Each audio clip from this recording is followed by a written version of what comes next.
आदि लक्ष्मी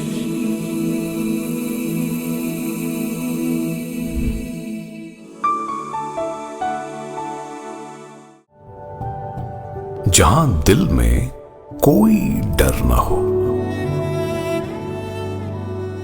जहां झुका कोई भी सर ना हो, जहां दिल में कोई डर ना हो, जहां झुका कोई भी सर ना हो, जहां इल्म आजाद हो, जिंदा हो, जहां इल्म आजाद हो, जिंदा हो, छोटी छोटी दीवारों से जहां बटा न हर बाशिंदा हो, जहां सच से सोच निकलती हो, लफ्जों में जान मचलती हो, जहां बाजुएं कोशिश करने का हर दिन कमाल दिखलाती हो, जहां अच्छी सोच की धाराएं सहरा में नहीं खो जाती हो ज़हनो दिल में सोच खुली, मुश्किल न कोई भी काम लगे, ऐसी आजाद सी जन्नत में ऐ मेरे खुदा मेरा वतन जगे, ऐसी आजाद सी जन्नत में ऐ मेरे खुदा मेरा वतन जगे।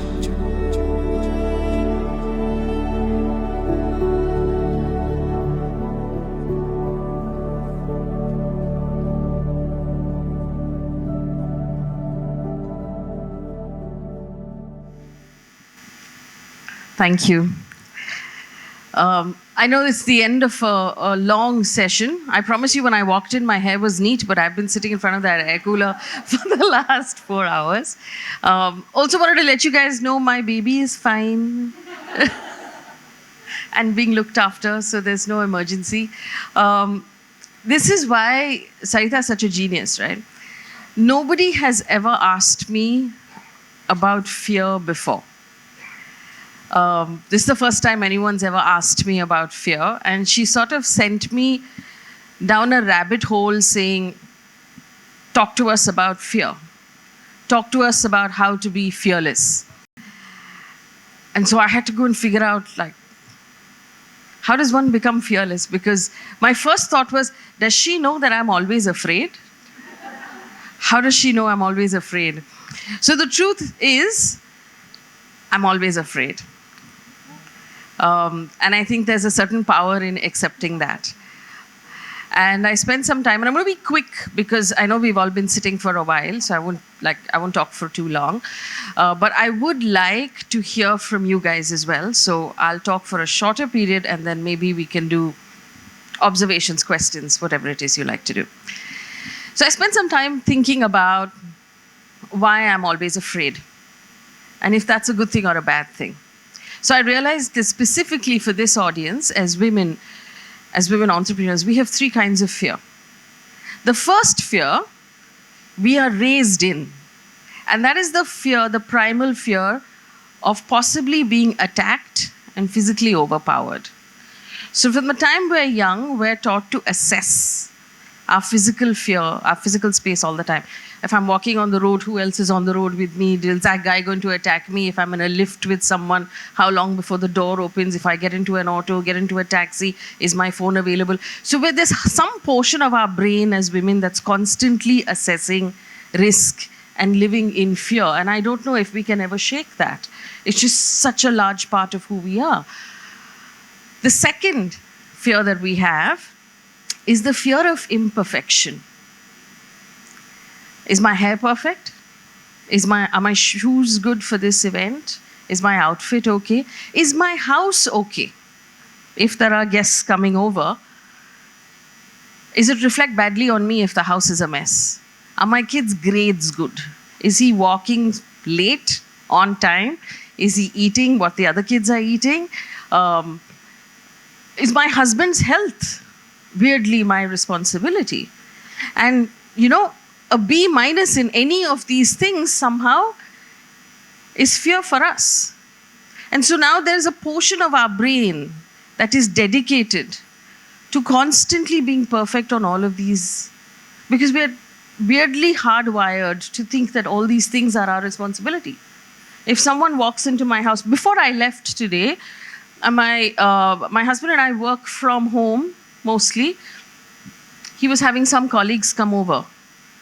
And I was leaving the house and I was like, oh, but this is a mess. Oh, but I have to leave. Oh, but this is a mess. And somehow that was my responsibility.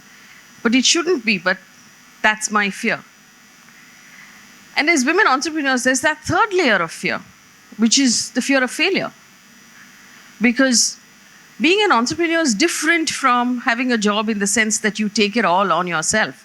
And we know that our organizations run on our energy. And you don't have that ability to sort of just take a back seat and say, let it just run, because you know you have to show up every day and be like, to get everybody to work. Otherwise, people start sort of like easing out into their desks and no one's really working. And somehow you have to convince not just yourself, but everybody around you that it's okay to take that risk. And somehow, I don't know if the rest of you feel this way, but I always felt that if I start a business and it doesn't work out, I might not get another go at it. Because it's always all or nothing for us, right? Because you're getting other people to bet on you as well. You're getting other family members, you're getting your spouse, you're getting other people to sort of pitch in so that you can make this big leap. And there's this constant fear of failure. And so what do we do with this fear? I fundamentally think that fear is part of who we are. Animals in the wild are constantly listening for predators. They're listening for danger. It's part of who we are. But the interesting thing about fear is that we treat it like data and treat it like input. Fear is there to inform us that there's danger. Fear is there to sort of heighten our understanding of that danger. But the fear can't lead us. So we have to first stop and say, hey, hang on. Why am I afraid? What am I afraid of? And use that as input to make decisions across all aspects of our lives. Whether it is whether or not to get into this dodgy looking taxi, or it is about whether or not this particular thing is my responsibility at home, or whether or not we're taking a risk at work, which we do on a regular basis, because that's what it means to run a business, is to constantly roll the dice and up the ante on whatever it is we're doing. Use the fear as information. It's a French gentleman called Philippe Petit. In the 70s, he's a tightrope walker who ran a rope between the Twin Towers in New York and walked that rope, right? People were horrified and also applauded at the same time. But later in his career, when someone asked him, were you not afraid? Are you not afraid when you do these things? He said, I'm not afraid, because fear is the lack of knowledge. I understand the wire. I know what I can do. I know what the wire can do. So I don't see myself as taking a risk. But he said, I am terrified of spiders because I don't understand spiders. But if I spent the next 3 years actually like figuring out how spiders work, maybe I'd be happy to keep one on my arm without being afraid. So fear is the lack of knowledge. So my submission to you is use fear as information. Let it be part of your consideration set when you make your decisions, but don't let it run you. Don't let it make you less than who you are. Don't let it make you shy away from taking risks, from fully spreading your wings and jumping off that cliff if that is who you are.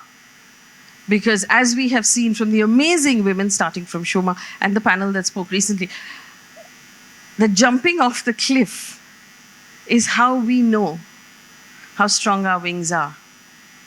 And, I'd actually prepared various lists of experiences of fear that I faced in my career, which we can get to later, but I really want to hear from you guys as well. But, speaking of imperfection, there's something that I do want to share about the work that we do. So the Instagram, how many of you guys are familiar with the Instagram posts that I put up? Yay! Okay. Awesome. So the idea, part of the fear that we face, right? I unceremoniously, quite suddenly found myself without a job after 17 years in television one day.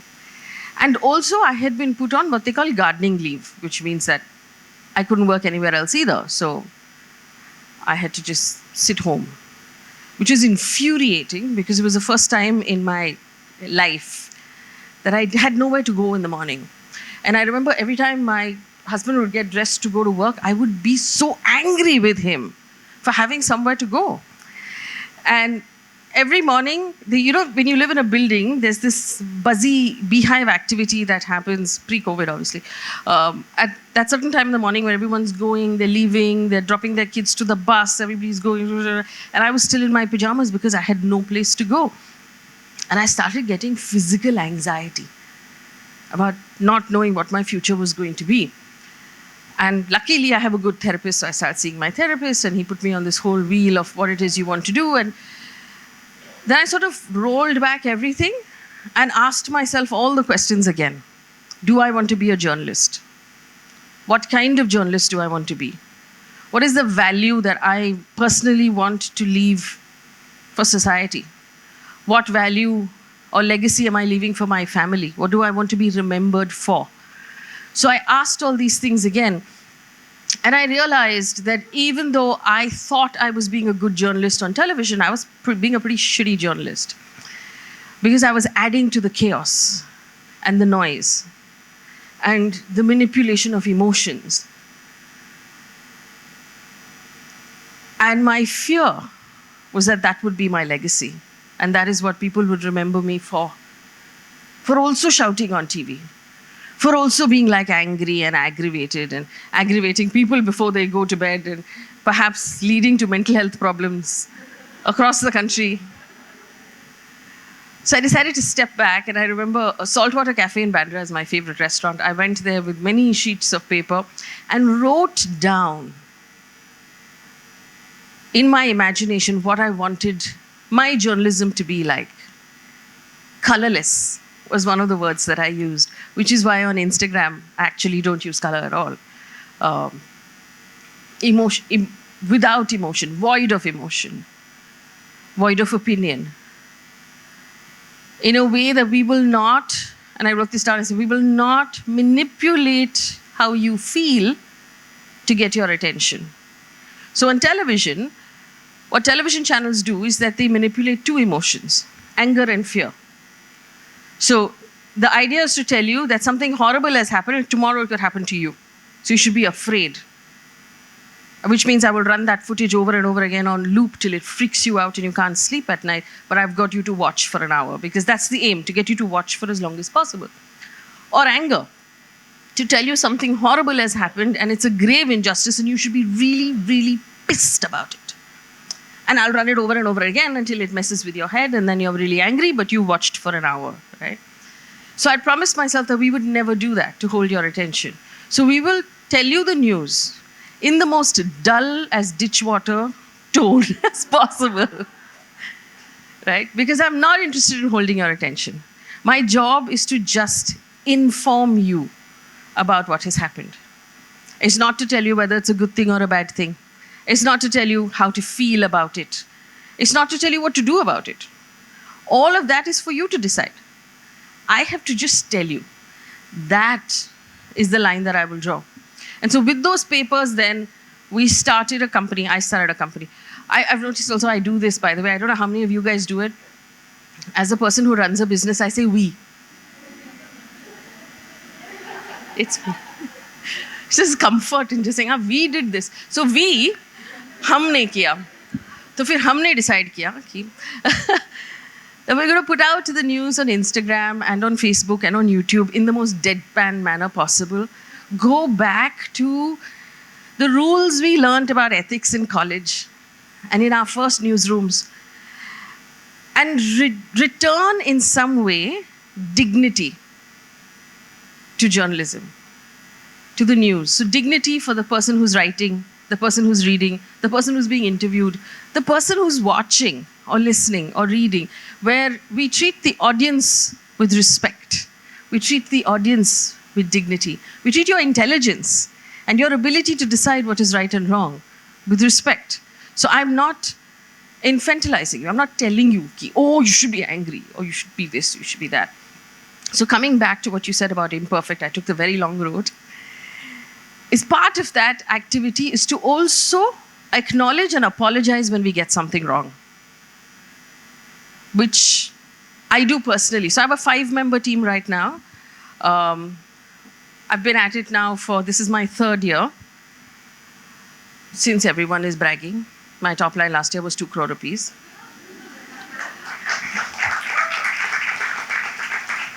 I was on mat leave for half of that year. But whenever we make a mistake, which we will do, because we're humans and someone will get something wrong and we'll write something wrong, I personally sit at my laptop and write out an apology to the audience. Because newsrooms are run by human beings who make mistakes, and good journalism is not never making a mistake. Good journalism is acknowledging when you've made the mistake and apologizing and correcting it. And the idea is to treat you with respect as audience members, but to also get you to stop and say, hey, hang on, how come none of the other guys apologize? Because they don't. And it's important for you to learn that that needs to happen. I'll give you an example. The organization that I used to work for 11 years, the Times Network, 2 days ago reported that there was a fire at the Pentagon after an explosion. There wasn't. It was an AI-generated image, and they just jumped the gun and reported it without checking their facts and got it wrong. And I don't think they have apologized, because I don't think the Pentagon is going to sue them. So it doesn't matter. So we now have news organizations that are just flying fast and loose with all of the rules, and there's no accountability. And the only way to bring in accountability is to remind the audience about how it should be done and what it should sound like and how it should make you feel, so that you can now shun the guys who do it the other way. So that's my quick business pitch. Is there anybody else who wants to say something?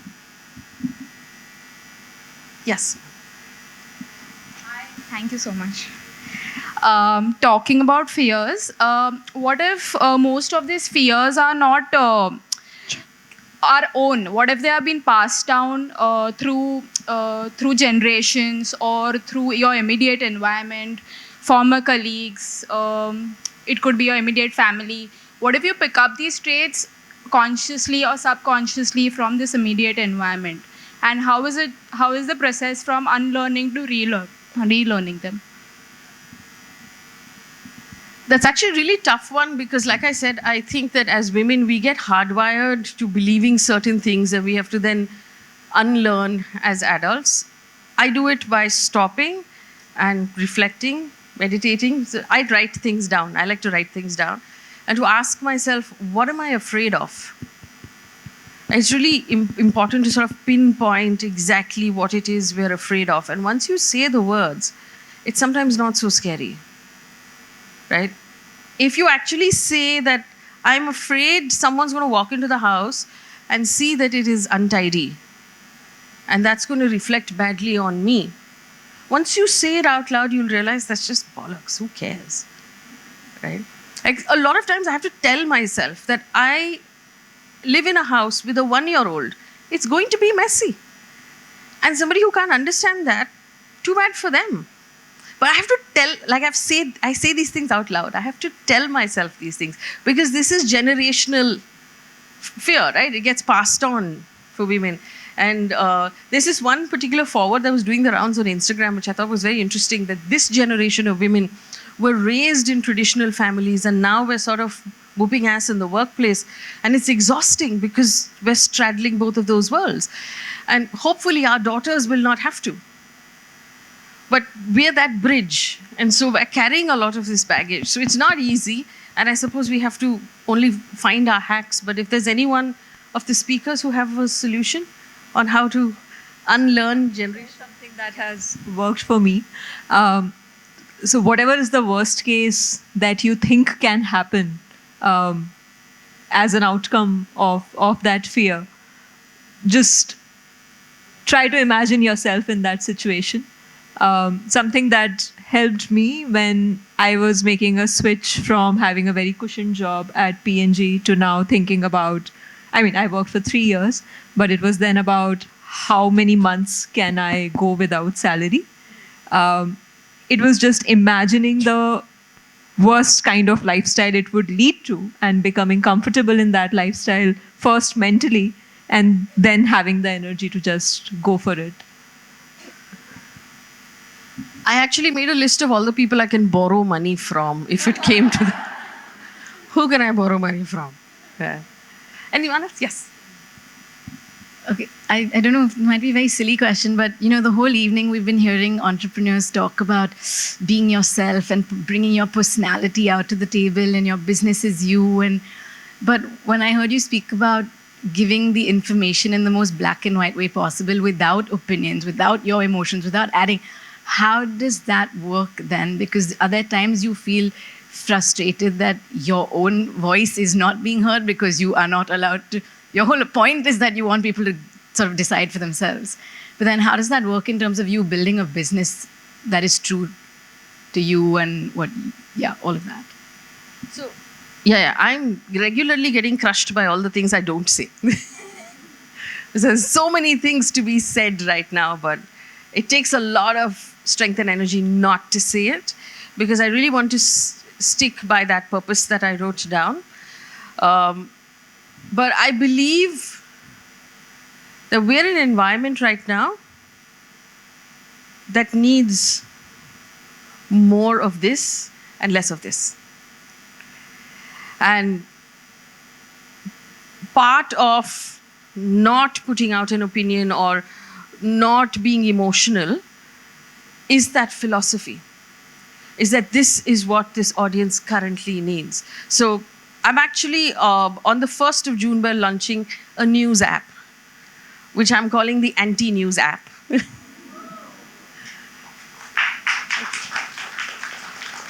Which is not algorithm-based.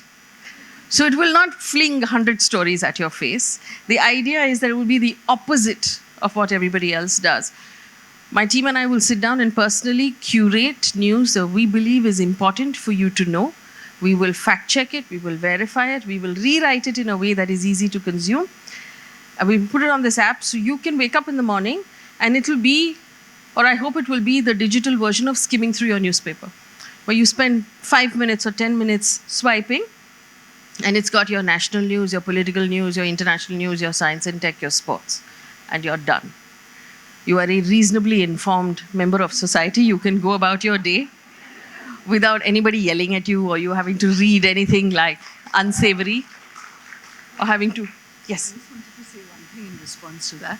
And in fact, to something that you were saying, that, because we're discussing news and the media and it's so important, that I think we need to make a big distinction between opinion and values, and we're coming back to that language. I think the journalism that Faye does or that I have stood by is a very value-based journalism, and that does not go away. I think when we are saying that we don't want opinionated journalism is to have literally barking dogs on television, barking without telling you any of the facts as to why they are barking, And I think that it is really, really, really harmful for society. And I was talking about that one example of the talwars. I know that people have actually told me that the talwars were murderers because they didn't cry enough on television, And that's even CBI director has told me. There was something wrong. They were too calm. I mean, they may be temperamentally calm people. Doesn't mean they weren't devastated, So that kind of opinionation without facts, whereas I think, as Faye just said, by the very fact of curating news, you are exuding a value system, What you put your spotlight on is an opinion of what you think matters in the world.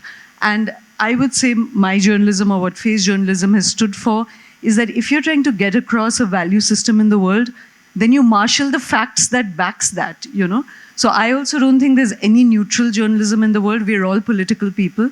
But you marshal your journalism in a way which factually presents and defends a value that you want to stand for, Whether it's plurality, whether it's injustice, or whether it's democracy, you got to make the facts speak. And that hard work is what stands for actual, say why you all are clapping for Faye is because of that. It's not because you're just neutral purveyors of things. Yes, sorry. No, I was asking that, you're in a space where fear is inevitable given the political scenario and the kind of reporting which goes on. Have you faced any such situations where, you had to be fearful, not for you, for the family, for... Raise your hand if you meant to ask that question also. So, obviously, there's a lot There's a lot to consider, especially because we're not islands, right? We all have families, we have parents, we have children, we have spouses, they have businesses. There's an extension of well-being that we look out for. But I'll give you an example of the first time this happened to me. So I was running Mirror Now, and all guns blazing because I was younger also then, and youth is dumb. So I was saying all the things that I thought ought to have been said at that time.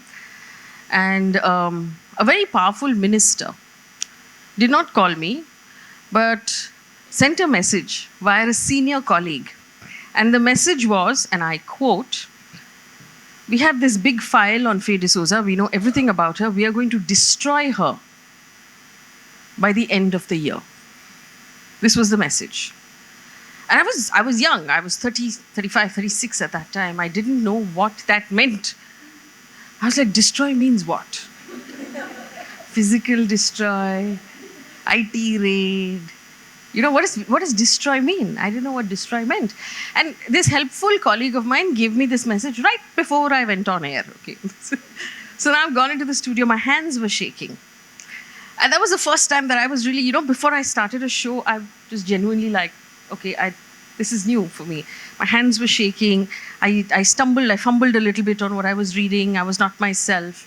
My producer spoke to me in my ear and said, "Hey, are you okay? Is everything all right? Do you need to take a break? Do we need to do you need a moment?" I took a break. I was breathing in and out in the studio. I had to calm down. I finished the show somehow. I don't remember exactly how. But this is where my insight of ask yourself what it is you're afraid of comes from. I then went back to the editors I had worked with as a cub. You know, like back in 2002, 2003, these people ran newsrooms. They were my editors. They taught me the business. I met a couple of them and I told them, you know, this is the message I have received. What should I do? And they told me, be proud.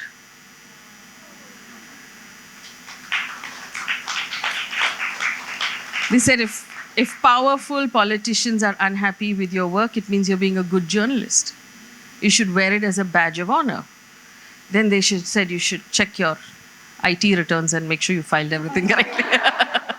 So then I got my tax guy to just say, literally called him and said, I want you to behave, imagine you are the income tax department and comb through everything again and like make sure that there's nothing. And he said, "Madam, you're salaried. It's boring even for me." There's nothing here to look at. But yeah, so that day, I mean, it was a week or maybe 2 weeks, I was genuinely afraid because you don't know what that means. And fundamentally, the advice was, and I'm sure, you know, Shuma will understand this as well, or I'm sure this is advice she has given juniors, that if you have not done anything illegal and there are no skeletons in your closet, then there's nothing that they can string you up on, because at the end of the day, this is a democracy. And you will get your day in court to prove whether you're innocent or guilty. This also, as in right now, could mean that they could pick you up and throw you in jail for 2 weeks for no reason at all, but eventually you will get your day in court. So that is where we have to draw that line between like fear and what we are afraid of and what we're willing to do in the face of that fear. And to be completely honest with you, are we still on the don't tweet thing?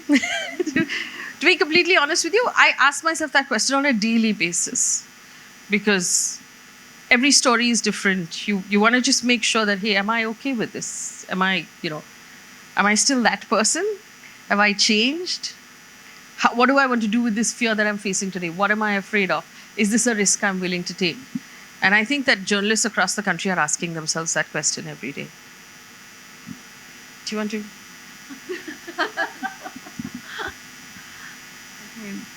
Yeah, you called it the foolishness of youth. I'm so glad that young people are always being born, because I think that kind of recklessness, is a function of youth. And to not care, to like really burn and to be willing to, I mean, I've been there. We were talking about this income tax raid.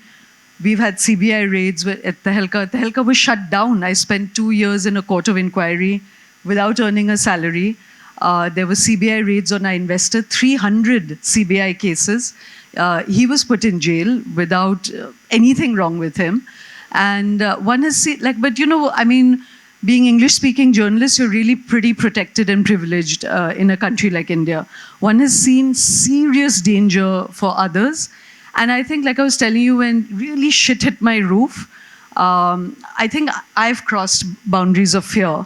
And that only came from, like I was telling you earlier, is that not because, like facing, not because you don't worry, like what will happen to your kids, what will happen to that, but I have found a default position that I come to, you know, that I've seen other people go through craziness and they've been so strong that you feel like if you've seen that and you can't mirror it yourself, then you haven't learned anything, you know. So I actually draw my strength from others who have faced crazier stuff than we have.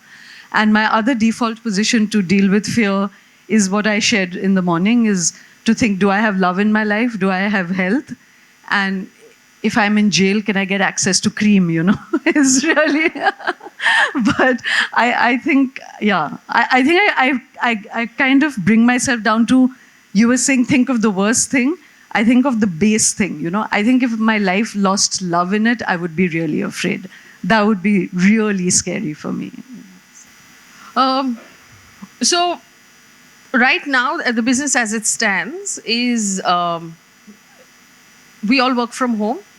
I have 5 people who work with me who work from their respective houses, which is why we also get to keep a lot of the money, because we don't have an office, we don't have overheads, we don't have sugar, coffee, all of those things. We don't have to spend money on. My ambition is to build the next media conglomerate for India.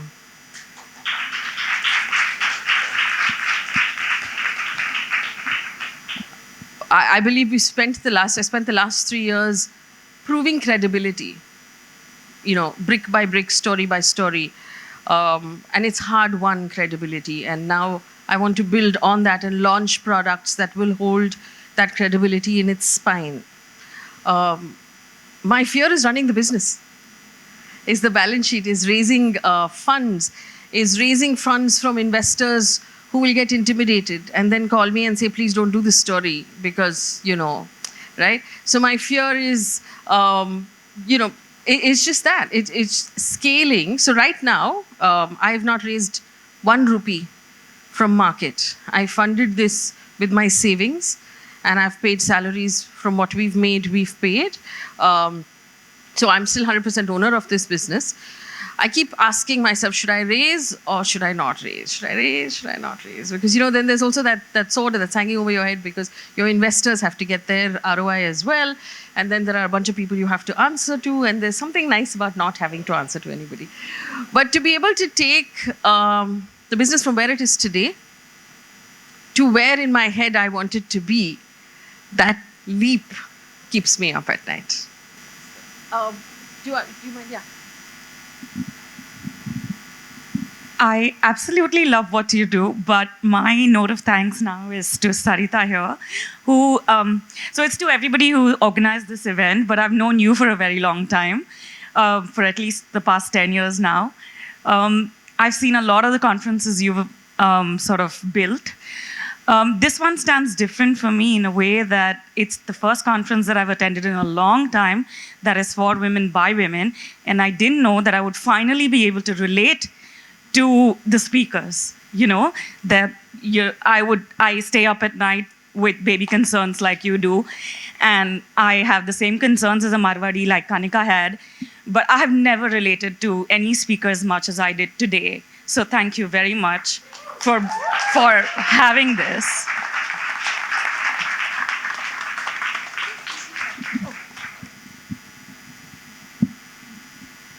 So I'm being told we've run out of time, but I also want to acknowledge and applaud you for putting this, curating this session together, because I love to listen to women talk. It's so comforting to be able to identify with the speakers and actually learn so much in the span of just 4 hours. Download the app, it's out on the 1st. Yeah. Thank you so much. Thank you.